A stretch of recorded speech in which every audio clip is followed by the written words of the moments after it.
Es difícil, ¿no? Pero no imposible. Sin salud, sin educación, sin alimentos, ¿no? Los genuinos propietarios de la tierra deambulando por el país sin tierra. Las tenemos que afrontar con fuerza, con valentía, con decisión. Y creo que es posible.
¿Cómo? El micrófono.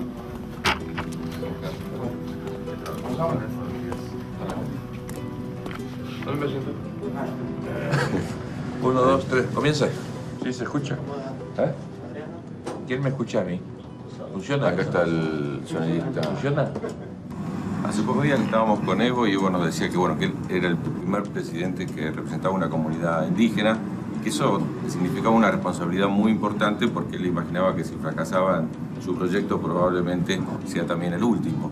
En tu caso, ser el primer presidente en América Latina, de haber trabajado de obispo, de haber ejercido esa función, ¿qué responsabilidad adicional a la de cualquier presidente de Paraguay te genera? Bueno, en primer lugar yo creo que se creó una gran expectativa, una confianza que uno no quiere defraudar, independientemente del rol que yo había desempeñado como obispo en una diócesis, la más pobre del país, y esa misma gente es la que ha promocionado esta candidatura. Yo creo que se juegan muchos temas, ¿no? Se juega la finalización de la transición, se juega la ruptura con un pasado de un partido hegemónico que durante 61 años estuvo en el poder. Se juega el poder elaborar un nuevo paradigma político en el país.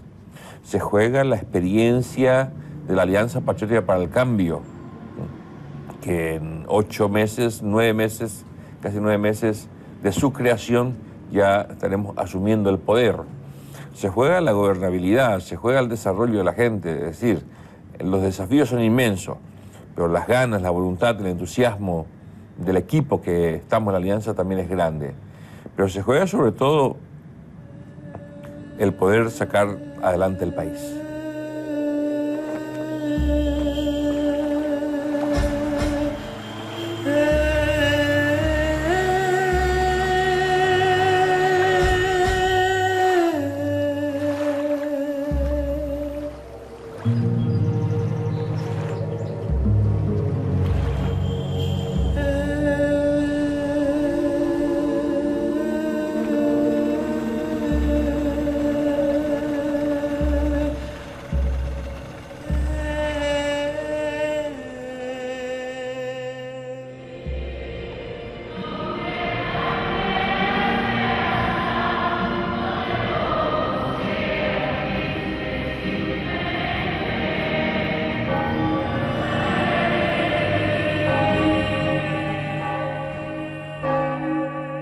país aislado, un país con un índice de pobreza altísimo. Se juega la integración real al Mercosur, se juega la economía del país. Es decir, en juego ponemos las cartas sobre la mesa y yo creo que tenemos un montón de cartas que tenemos que jugar y saber jugar. ¿Cuándo aparece en vos la idea de ser presidente? ¿Cuándo es el primer día o el primer momento que se te ocurre que podés servir al país como presidente de la nación? ¿Es desde chico o en los últimos años? Yo creo que el último año, ¿no? Hay aquí una especie de autoconciencia progresiva. La gente hablaba, ¿no? Incluso allá, cuando comencé el episcopado, algún periodista se le ocurrió, porque era un obispo atípico, estando con la gente, estando solamente un día haciendo oficina en el Palacio Episcopal. Mi tarea pastoral se redujo, no sé si se redujo, pero a acompañar a la ciudadanía, a estar con ellos en sus logros, como también en sus fracasos. Y surge como un liderazgo natural en la región, pero un liderazgo religioso, con un fuerte ingrediente social. Y tengo contacto con grupos sociales, de artistas, de campesinos, de obreros, de sindicatos, de políticos, ¿no? Y nace como una iniciativa de formar lo que en su momento fue Resistencia Ciudadana. De Resistencia Ciudadana se pasa a la Concertación Nacional y de la Concertación Nacional se pasa a la Alianza Patriótica para el Cambio. Y fue precisamente el 17 de diciembre del 2006 en donde me presentan más de 100.000 firmas de campesinos, obreros, gente humilde de la comunidad de base, en donde me piden, me solicitan, ¿no?, si yo no haría el sacrificio de renunciar al ejercicio pastoral episcopal y encabezar una gran coalición de grupos y movimientos en vista de entrar en la arena política. Esa noche, que fue la noche más larga, la noche que no dormí, como suelo decir, la noche de la gran opción.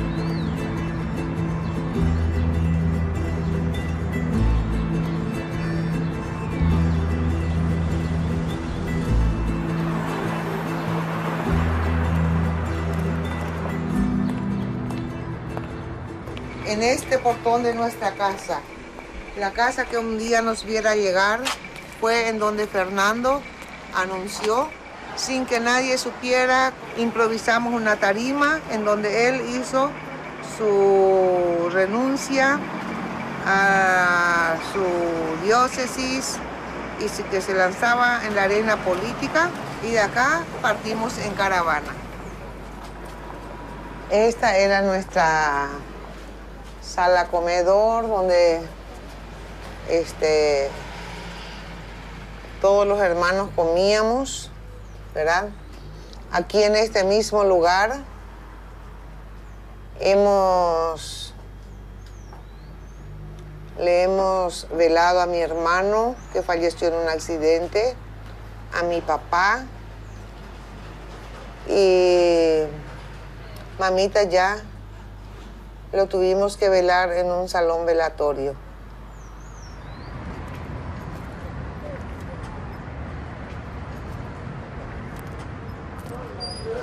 Aquí, cuando estábamos sentados, la mesa estaba dispuesta acá. Nos sentamos los tres hermanos y fue allí en ese momento que él dijo: ¿qué dicen ustedes si yo me lanzo a la arena política? Y yo creo que la política es una tarea, un camino que se hace, como el caminante. Esta tarea de incursionar a la política sin conocer mucho los códigos de la política, y nos lanzamos así, casi al estilo pastoral, yendo a las comunidades, como solíamos decir, no fuimos con discursos, fuimos con los oídos atentos, a escuchar, como dice la oración, al torpe y al sabio, al prudente y al menos prudente. Y hemos tenido más de 600 reuniones en todo el país, donde no hemos hecho un solo discurso, simplemente hemos escuchado. Esto nos ha enriquecido muchísimo, esto nos ha casi dado el sello de hacer política de manera diferente, escuchando a la ciudadanía, esa gran sabiduría popular que después se plasmó en un proyecto político que es el de la Alianza.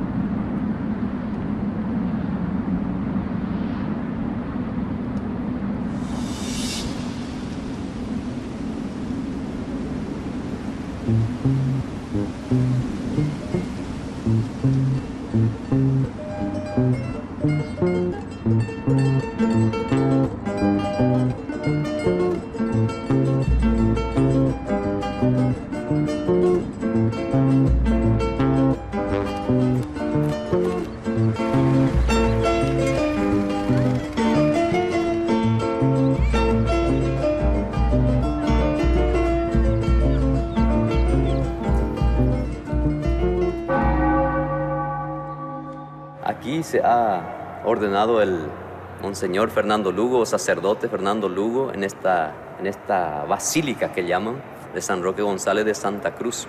Seguramente ha renunciado a una vocación muy querida como sacerdote, esa vocación sacerdotal de ser obispo, mirando seguramente a su pueblo muy sufrido, porque como se dice, somos muy limitados para trabajar con el pueblo como sacerdote o como obispo.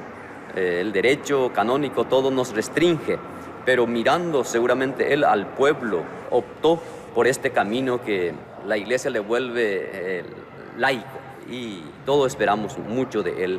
Y ahora mucho más todavía, conoce bien a su pueblo, conoce los procesos que tiene que hacer, y esperamos que este Paraguay cambie verdaderamente con él.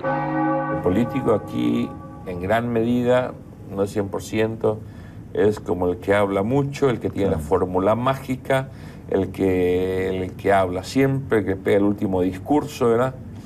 Y a eso no estoy acostumbrado. Más bien a escuchar, a hilvanar ideas, aparte de lo que uno ha escuchado, en también agregar nuevas líneas de pensamiento, de acción política. Pues yo creo que la gran sabiduría popular, por algo ya se llama sabiduría popular, y creo que eso se ha ensamblado muy bien en ese proyecto político de la Alianza. Ahora vuelvo a esa noche. Venís de una familia que tiene un pasado político, un pasado de lucha política, incluso de resistencia, y una familia donde tus padres estuvieron detenidos y donde también varios de tus hermanos estuvieron exiliados.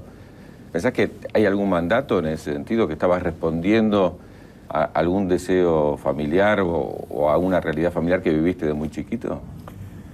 Después uno de mis hermanos exiliados me decía, cuando uno tiene incubado el virus, la política en alguna ocasión aflora. Y posiblemente ha sido eso también, ¿verdad? ¿No? Pero sin rencores por todo lo que ha pasado a la familia, con el dolor de una familia dividida, exiliada, apresada, torturada. Con el dolor sí, pero sin ánimo de venganza ni nada. Nos hemos embarcado en esta tarea y creemos que por lo menos nuestra familia, Lugo Méndez, aquí conocida de Encarnación, hoy en todo el país se conoce de su sencillez, de su humildad, de su solidaridad para con los más olvidados de la historia, con los más pobres. De alguna manera creo que la motivación de mis hermanos, el aliento de mis hermanos, una de mis hermanas justamente daba una frase lapidaria, ¿no? Una hermana que decía, si 30 años has servido a la Iglesia, ¿por qué no 5 años al país?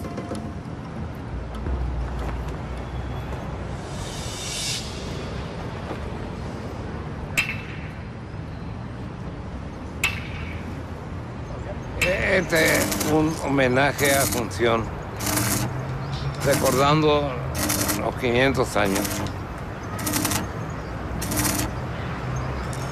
Repitiendo una costumbre española de plantar un tronco cuando fundaban un fuerte o una futura ciudad. Asunción tenía su tronco de 5 metros en 1537. Y ahora estamos refundando Asunción con un tronco de hierro que no se va a pudrir nunca. Una esperanza, vamos a ver. Yo creo en Lugo.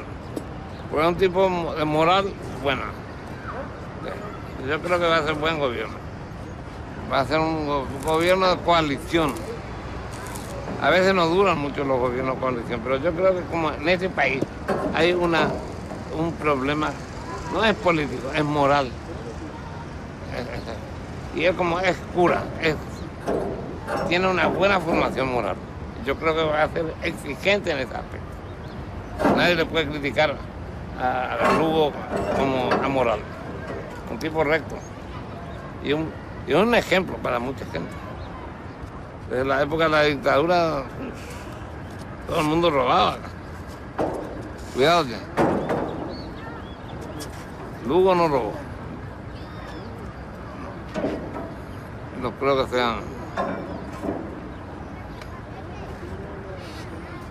¿Ustedes creen o no?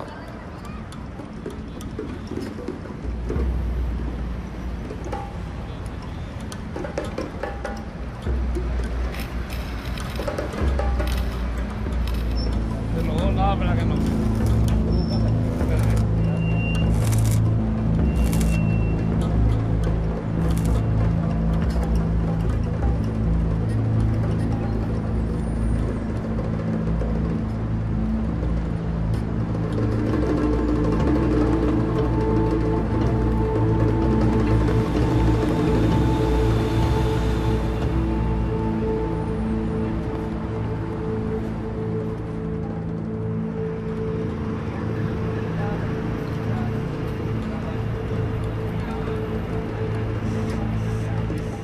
Vino a ser como te dije, el Mesías, el Salvador.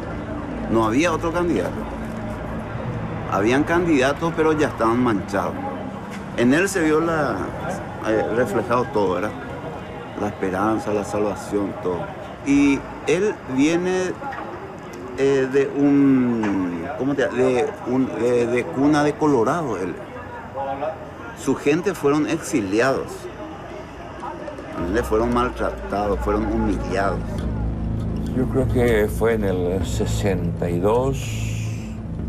Yo estaba haciendo el 6º grado, 61, 62. Mi padre estaba preso. Y después de 10 meses de tanta tortura, ¿no? Mi padre sale casi ciego de la cárcel, ¿no? Y nunca voy a olvidar el día que salió en libertad y llegó a casa. Tenía 12 años, 11 años, ¿no? Y la fortaleza de mi padre, ¿no? Su fortaleza nos animó a todos, ¿no? Creo que ese día que él salió de la cárcel, llegó a la noche ya en casa y, bueno, salió de la cárcel y se quedó unos días por aquí, por Asunción, porque salió ciego, tenía que recuperarse, ¿no? No quería llegar así destrozado a casa para no alarmarnos también. Y cuando llegó, sí, yo soy el menor de los hermanos, ¿no? Y el abrazo que nos hemos dado en esa oportunidad, ¿no? Aquí no era el hijo que vuelve junto al padre, sino el padre que vuelve a su familia, ¿no? Y eso fue aquel encuentro que nunca puedo olvidarlo, se quedó grabado ahí en la memoria, ¿no?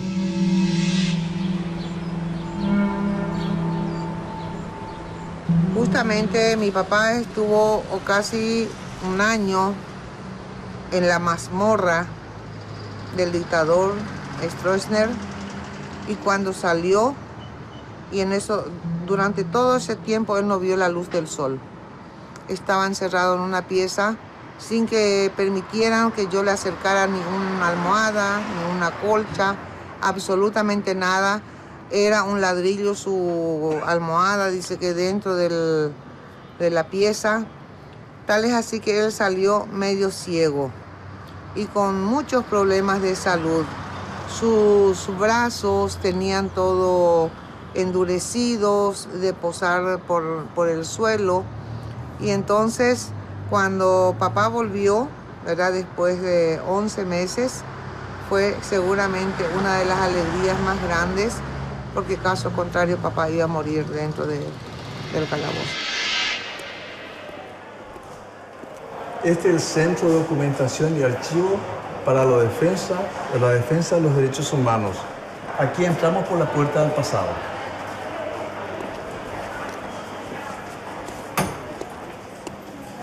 El día que yo descubrí esto fue el día de mi mayor soledad. ¿Por qué? Porque nosotros llamamos a todos los diputados y senadores, todos los dirigentes políticos que nos vengan a apoyar. Nadie apareció. Y fueron los periodistas, estos son todos periodistas, que vinieron, nos acompañaron, ¿verdad? Y ellos recibían y estuvimos cargando en un camión. Esta es la historia de Paraguay del año 1929 al 89. Primeramente, persecución a los anarquistas italianos, franceses y españoles que vinieron acá. Sí. Después a los comunistas, a los socialistas y después a los subversivos. Sí.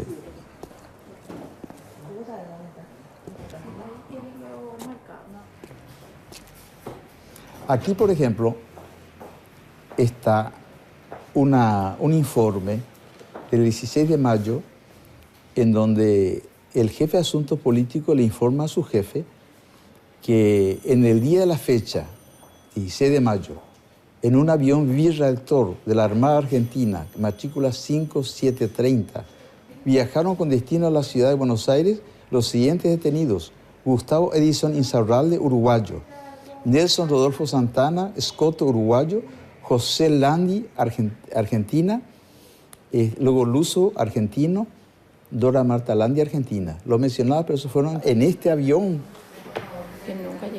que nunca llegó a destino. Estos fueron tirados todos. Esto fue el vuelo a la muerte, el anticipo del vuelo a la muerte. Y lo interesante de esta historia es que cómo dejaron todo escrito. Eso es lo raro. ¿Y por qué no quemaron esto al Issa Stroessner? ¿Por qué? Nosotros suponemos que no quemaron esto porque ellos se sentían muy seguros. Aquí la impunidad. Se fue Stroessner, queda Rodríguez, que es su consuegro.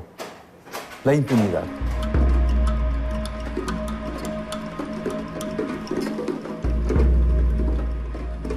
Y todas esas cosas me hizo reaccionar que solemos decir esto nunca más. Que la persecución, la tortura, la prisión injusta, nunca más para un país que necesita vivir en democracia, en libertad y sobre todo respetando los derechos humanos. Y cuando volvés a la infancia y a esos años que seguramente lo sufriste de la lucha por tus padres, ¿hay alguna anécdota, alguna historia que te haya marcado respecto de la política? Y también la anécdota de cuando se fue preso, 10 meses antes, ¿no? Era un 28 de diciembre, acá es el Día de los Inocentes, el Día de los Santos Inocentes, ¿no? ¿Cuántos años tenías? Yo tenía 10 años, 11 años, ¿no? 11 años y la mañana muy temprano vienen los policías, allanan la casa, le vienen a buscar, lo traen a Asunción. Muchos nos han contado que esas cosas de esa época, ¿no? Que al salir de la casa lo han engrillado, lo han maniatado, que lo han torturado por el camino, que ya lo han matado por el camino. Él desapareció 5 meses, nosotros no sabíamos dónde estaba.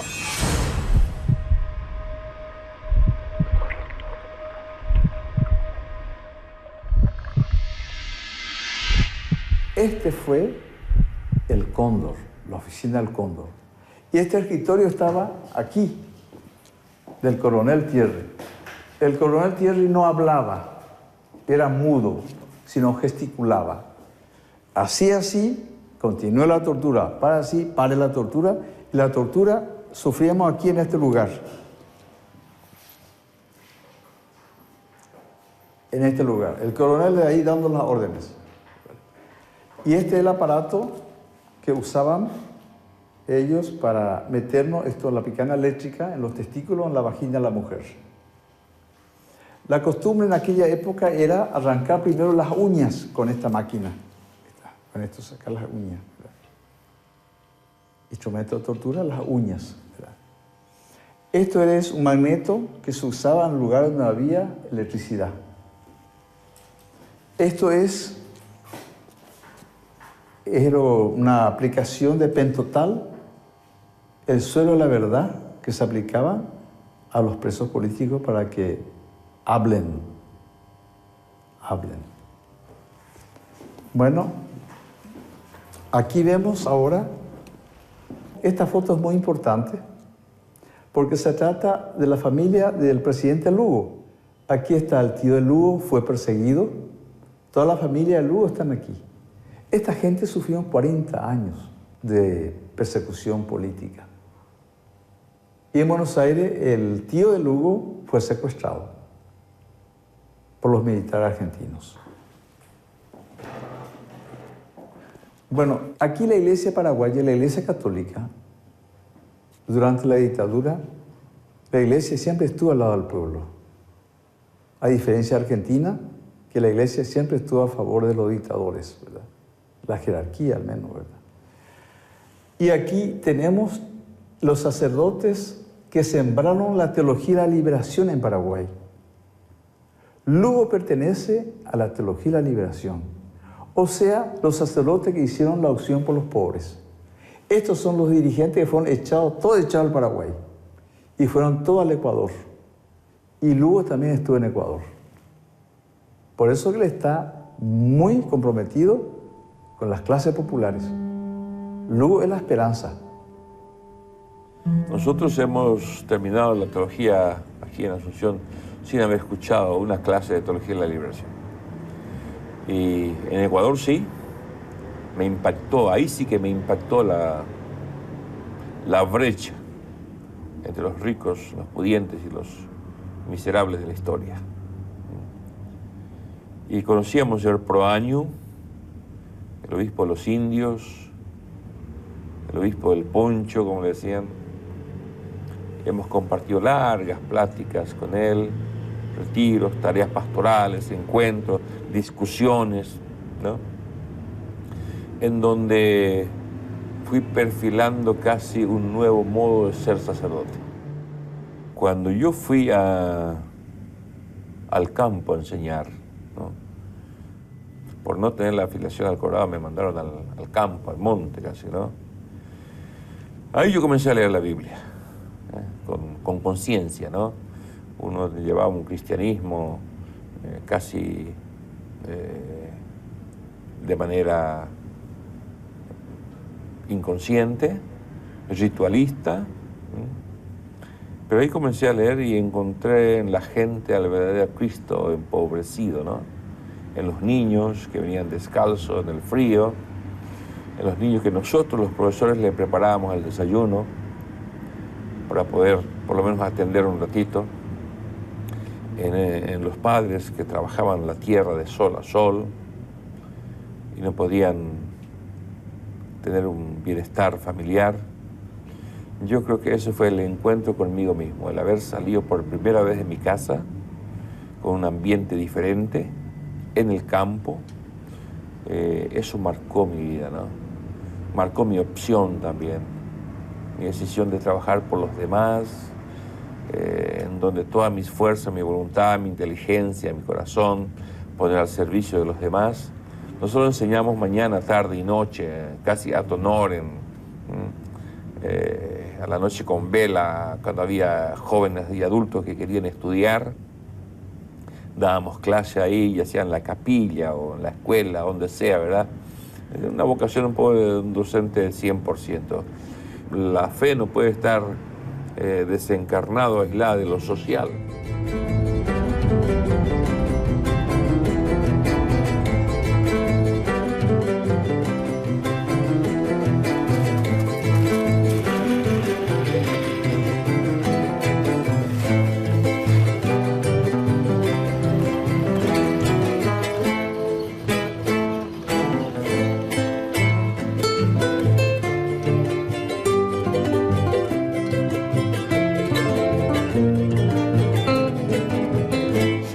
Encontrar un algo especial que identifica o caracteriza al Lugo en San Pedro, eso su decidido apoyo, acompañamiento a los movimientos populares de reivindicaciones de todo tipo. Al lado suyo uno no sabe de preocupación, sino todo es chanza, alegría. Es muy jovial y hasta ahora es así. Problema crea su seguridad cuando está por acá porque no permite que entre detrás de él nadie, por ejemplo, cuando nos visita en nuestras piezas. Porque él entra junto a nosotros ahí en nuestra secretaría. Pero a su guardia le ordena que quede allá afuera. Pobre gente que preocupada realmente qué pasaba adentro ya. Pero él confía más en nosotros que en cualquier otro. Para él estando con nosotros es seguramente lo que se siente distendido y relajado porque sabe que está con sus amigos realmente. Aquí mismo a veces nos peleamos con los guardias de seguridad. Creo que a veces te escapás y salís. Antes de comenzar, ¿no? Quiero ir a tomar mate, qué sé yo, con un compadre, una comadre, alguien que viene muy temprano a casa, ¿no? Y que lo dejen pasar. Qué sé yo, cambiar de itinerario de lo previsto, ¿no? Ir en avión y querer bajar a un pueblo donde debo encontrar a un amigo que tengo nostalgia de encontrarlo, ¿no? Cuando el itinerario ya estaba todo preestablecido. No sé, pero sin malicia, sin malicia, simplemente con el deseo humano, afectivo de seguir ese contacto con la ciudadanía, con la gente más sencilla, con la gente que te demuestra el aprecio y que vos no puedas corresponder lo suficientemente como en otro tiempo.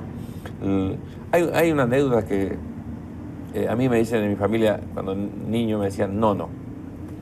¿Por qué? No sé, creo que uno de mis hermanos no podía decir mi nombre, que es tan largo, que es Fernando. Y me decían más corto no, y me quedé así, ¿no? Y en el barrio me decían no. Y cuando yo me recibí de sacerdote, los amigos del barrio me decían, una sola cosa te pedimos. No cambies. Que no cambie el estilo, que no cambie la manera de ser con los demás, de ser franco, abierto, sencillo, humilde con la gente. Esa misma gente, cuando me ordenaron obispo, me dijeron lo mismo. Y ahora me dicen lo mismo, que sos presidente, no podemos hablar contigo, no puedes venir acá a jugar un partido de vóley, un asado, tomar como antes, qué sé yo, un vino con un asado, jugar a las cartas para divertirnos. Es decir, el no cambies, para mí por lo menos tiene una gran significación. Significa ser el niño, el joven, el adolescente, el adulto sencillo, humilde, en contacto franco, directo con la ciudadanía, sin prejuicios.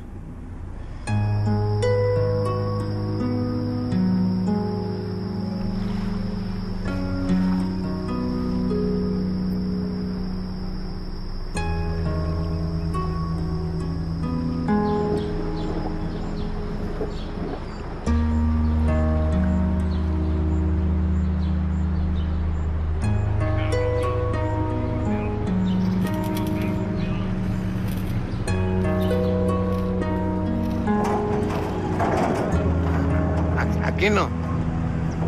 Subí un poco más y meté. Mírame.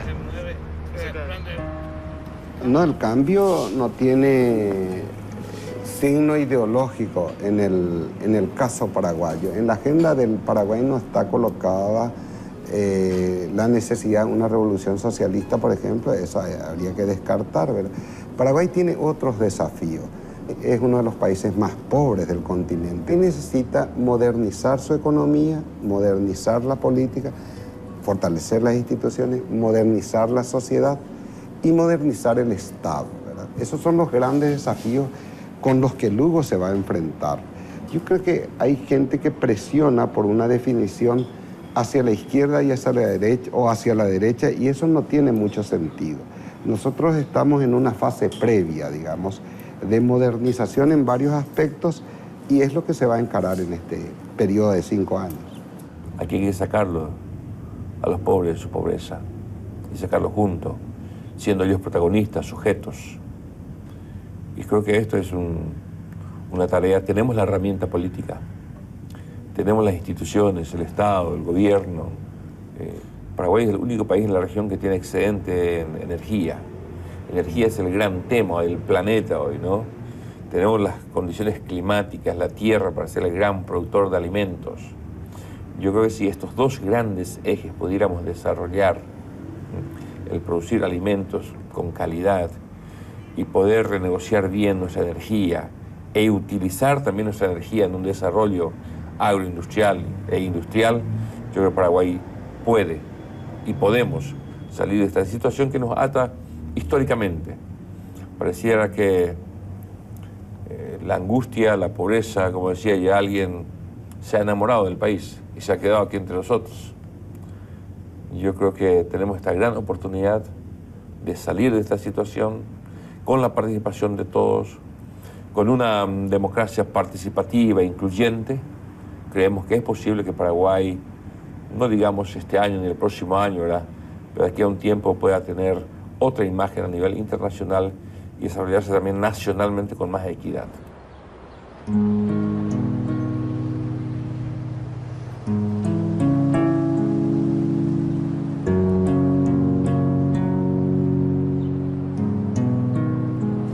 Umbral Paraguay es un programa que es para procesar menos la corrupción en realidad. Yo creo que este programa le va a ayudar mucho a mi país. Es muy importante. Y yo creo que le controla a la gente de arriba. Umbral Paraguay le controla a la directora y a toda la aduana. Estas son unas lanchas que compró el programa Umbral, ¿verdad?, para la Dirección Nacional de Aduana. Porque hay mucho contrabando vía fluvial. Y yo creo que esos impuestos no ingresan al país y genera pobreza. Lo que más aquí se hace son exportación.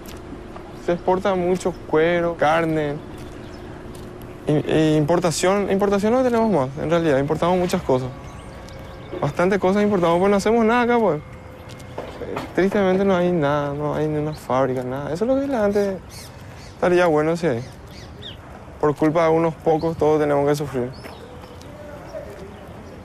Y este es un imperio romano. Acá es donde más entra plata en este ministerio, en la Dirección Nacional de Aduana en Puerto. Si esto no existiera, el país iba a ser más pobre de lo que es.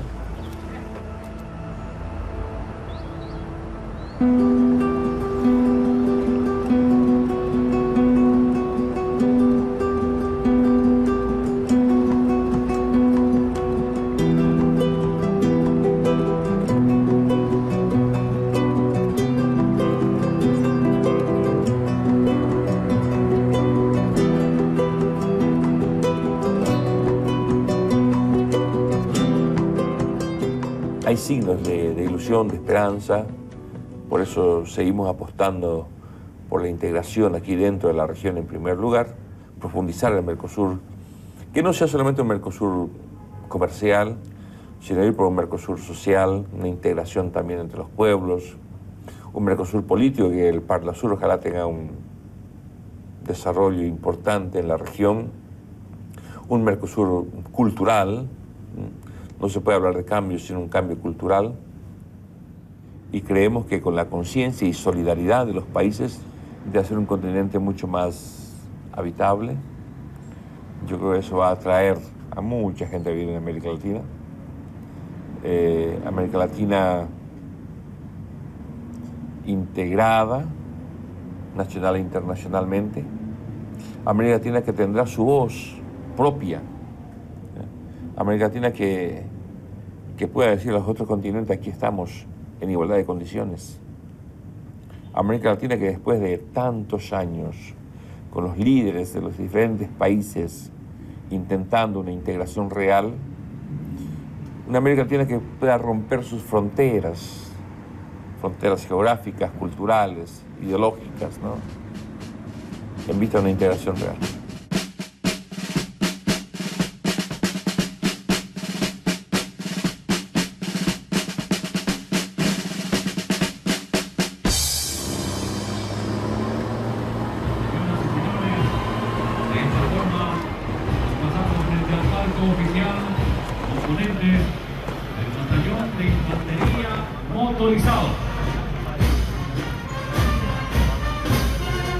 Señoras y señores, a continuación, banda de músicos.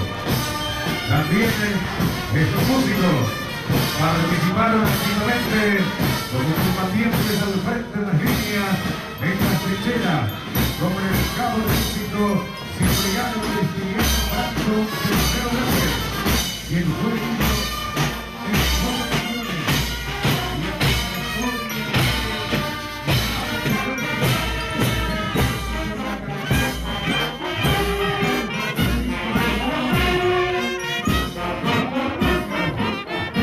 en América Latina, siempre lo decimos, no está viviendo una época de cambio, está viviendo un verdadero cambio de época, donde gobiernos progresistas con una nueva visión, dignos, soberanos, están arrasando a lo largo y ancho de la región. Y pese a todos los obstáculos,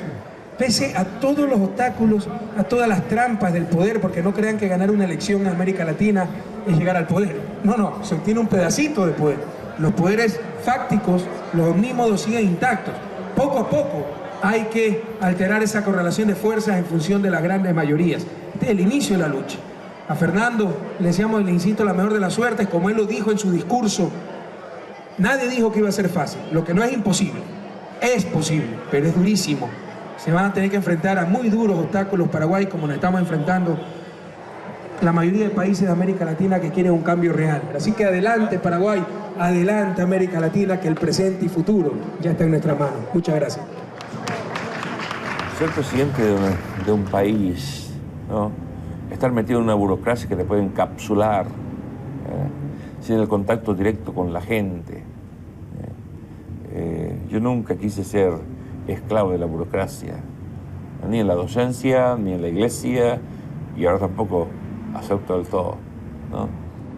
Yo sé que ejercer la presidencia no es lo mismo que ejercer la opción pastoral que hemos hecho durante 30 años. Creo que esto es más grande y más complicado. Yo creo que aquí está en juego un país, está en juego una trayectoria, está en juego un testimonio. Lo que se apuesta es grande, ¿no? Y por eso yo creo que solemos decir con el equipo que no nos asustan los desafíos, pero sí también creemos que la voluntad que vamos a poner, a veces hay gente que lo ve todo negro, hay gente que lo ve como un fracaso inminente. Sin embargo, somos hombres de esperanza, de fe, y creemos que es posible. Quizás no todo lo que la ciudadanía espera, y en poco tiempo, ¿no?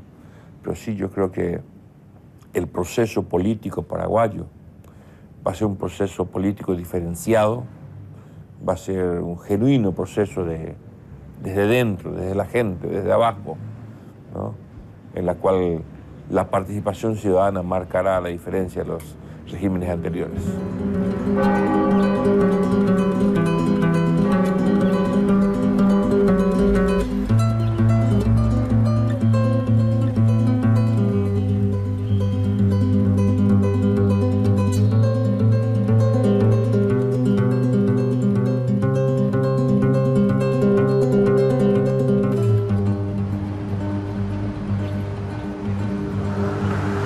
La Encarnación se llama.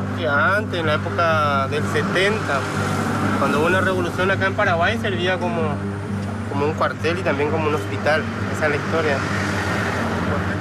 Un cuartel donde estaban los soldados. Allá arriba, por ejemplo.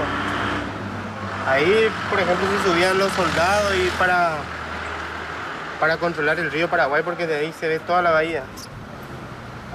Yo creo que Lugo tiene un proyecto muy bueno. La verdad que no... Es difícil, él solo para llevar este país adelante es difícil.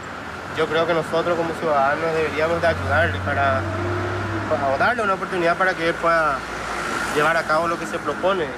Resulta que acá en Paraguay es muy difícil ganarle al Partido Colorado porque viene manejando una etapa muy considerable, ¿verdad?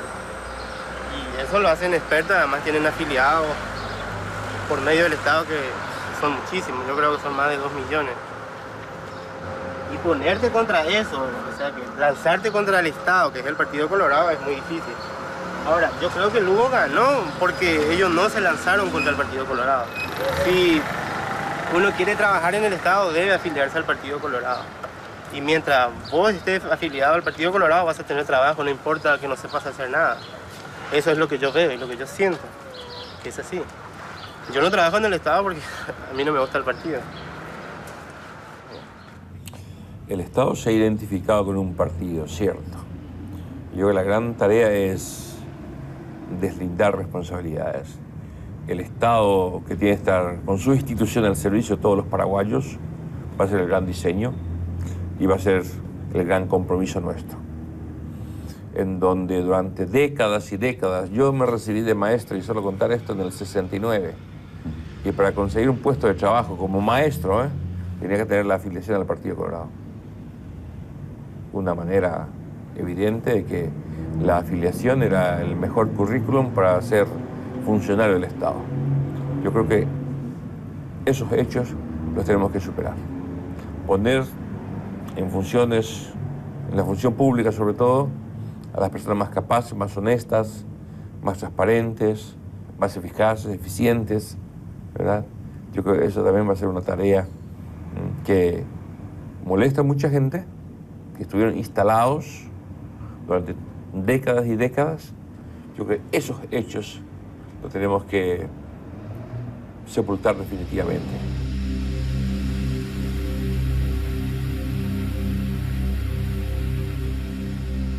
Se le respetaba mucho a Stroessner, se lo temía. Entonces había menos osadías como la que ahora vemos. Jóvenes salidos de la periferia tomaron, por ejemplo, Conatel y se volvieron multimillonarios. Puedo decirles que si hubo corrupción en la época de Stroessner, se cuadruplicó la desfachatez y la corrupción en la anhelada y tan postergada democracia. Se descompusieron los partidos políticos y se volvió una real merienda de negro. Las grandes tragedias de la humanidad se han debido justamente a las utopías con que hicieron poner sociedad igualitaria en la Unión Soviética, todos iguales, el proletariado del poder. Y él tiene que, para poder tranquilizarnos, explicarnos bien las cosas. Él se desplaza como si hubiera sido Jesucristo en sandalias, con la barba, y uno tiene una previa declaración doctrinaria. Nosotros no sabemos qué vamos a tener como esquema, qué tipo de sociedad nos va a dar Lugo, qué tipo de economía se va a sentar. Están gente de la izquierda, de la extrema izquierda, está la derecha, la extrema derecha, es decir, extremos que nos van a hacer, creo que, ojalá me equivoque, nos van a hacer pasar momentos de zozobra. Es una dificultad cuando la gente no participa, simplemente critica y no propone. Yo creo que la experiencia nuestra nace de la propuesta de la gente. En las reuniones que hemos tenido con la ciudadanía no hemos hecho solamente un análisis, sino también propuestas. Y esas propuestas son las que fueron plasmadas con consenso, fueron plasmadas en el programa de gobierno de la Alianza.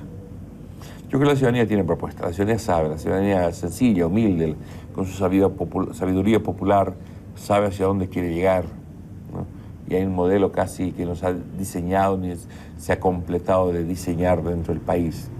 Queremos un país más equitativo, más honesto, un país que recupere su dignidad como nación, que sea respetado, que no seamos conocidos solamente como el país de la piratería, del contrabando, de la ilegalidad, de la corrupción, sino que también seamos recordados más allá de nuestras fronteras por ser un país de la administración honesta y transparente, en donde la política no sea solamente la industria sin humo de enriquecimiento rápido e ilegal.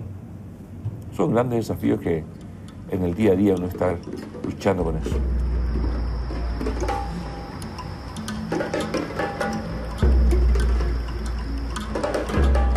Nuestro primer obispo, el Monseñor Oscar Páez Garcete, fue el que organizó las comunidades, las primeras comunidades eclesiales de base. Creo que fueron más de 800 comunidades eclesiales de base. Entonces él dejó una base organizativa muy interesante. Trabajó mucho con la pastoral social y después con la venida de Lugo, por supuesto, se focalizó más el tema de los problemas sociales que muchas veces la iglesia no toma de esa forma con que tomó Lugo. Y nosotros tenemos la imagen de un departamento rebelde, que aquí hay campesinos sin tierra, que hay secuestros, pero eso se debe también a la ausencia del Estado en este departamento. Y ante eso la gente del departamento se ha rebelado mucho y en ese sentido Fernando Lugo fue el que acompañó siempre en las luchas sociales. y hoy tenemos la alegría de que él es nuestro presidente de la República y se invierte la situación. Todo se dice por los sanpedranos, marihuaneros, secuestradores. Y de acá surgió el presidente de la República actual, Fernando Armindo Lugo Méndez. Y esta capital es la capital de la cordialidad, San Pedro de Comandillú. Muchas gracias. ¡Viva San Pedro! ¡Viva! ¡Viva Lugo! ¡Viva Paraguay! ¡Viva! Esto llevará mucho tiempo.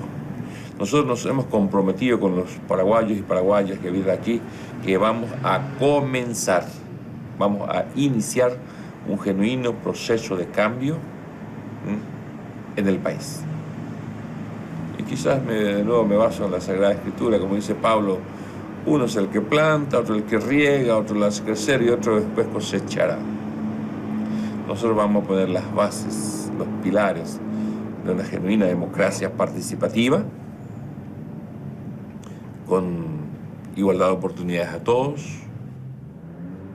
y queremos soñar con ese país diferente que, como suelo decir, nos merecemos todos los paraguayos.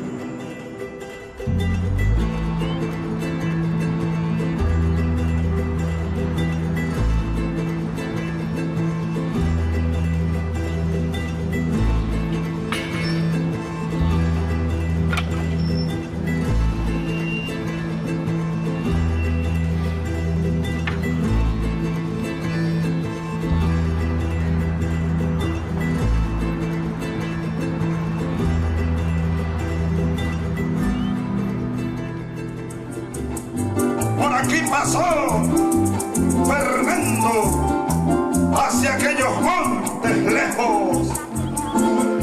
Óiganle, óiganle la voz tendida sobre el resol de estos médanos, la voz que gritó más hondo. Óigasela, compañero, como el son de las guaruras cuando pasan los arrieros, como la brisa en la palma, como el águila en el ceibo, como el tiro y el asalto. Por aquí pasó Bolívar, carajo, hacia aquellos montes lejos, y hoy regresó de nuevo a llamar a la Unión Libertadora, a todo su inmenso pueblo. Para ti, hermano, con el corazón bolivariano, para el pueblo paraguayo. ¡Alba! Creo que estamos con el gran desafío de construir la América Latina, el Mercosur, nuestros propios países, con equidad, con una sociedad mucho más humana, que los cuoteos políticos terminen, que la justicia sea transparente, eficiente y para todos, sin distinción, que la aplicación de la ley sea también para todos los paraguayos, sin distinción, una América Latina más integrada, con muchos desafíos, con nuevos desafíos, con nuevas tareas seguramente. Yo creo que el tema del hambre, de la alimentación, seguirán, el tema de la energía, no sé si lo vamos a solucionar, pero con pasos firmes hacia la gran integración latinoamericana. Y al mismo tiempo tener lo que nos merecemos. Al fin de cuentas, ser felices.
se declara independiente y soberana como nación y no volverá a ser esclavo de ningún país. Y aquí estamos derramados en nuestra historia. Aquí estamos empapados con la gente más humilde. Aquí estamos y estaremos con los que sufren, con los que lloran, con los que fueron perseguidos, con los que no tuvieron oportunidad porque no estuvieron afiliados a un partido de gobierno que los esclavizaba y los maltrataba.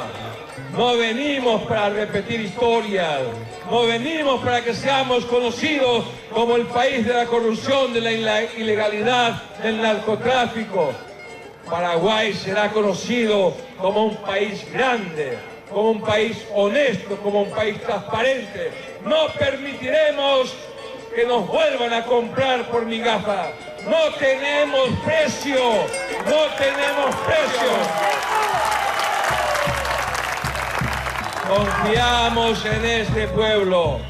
Este pueblo marcó la diferencia. Este pueblo comenzó el cambio. Por eso hoy nuestros hermanos latinoamericanos están aquí, para ser testigos de esta nueva historia, para recuperar la soberanía e independencia del pueblo paraguayo. ¡Viva el Paraguay!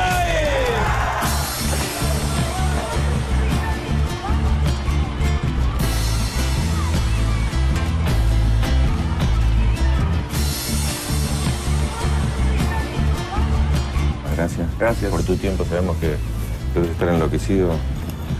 Gusto, chef.